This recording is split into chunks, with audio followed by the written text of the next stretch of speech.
In this video, I'm going to show you how to download your logo with a transparent background. I'll show you two different methods.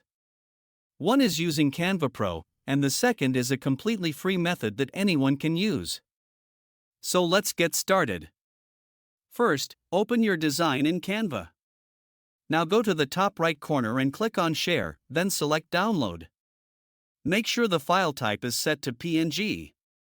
If you have Canva Pro, you will see an option called Transparent Background. Simply enable that option and click Download. Your logo will now download with a transparent background. Now if you don't have Canva Pro, don't worry, you can still do this for free.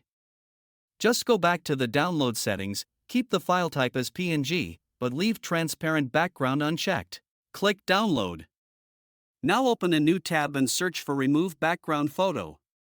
Click on the website called remove.bg. Upload your image by clicking the Upload button. The website will automatically remove the background and turn your logo into a transparent image. Once it's done, click Download.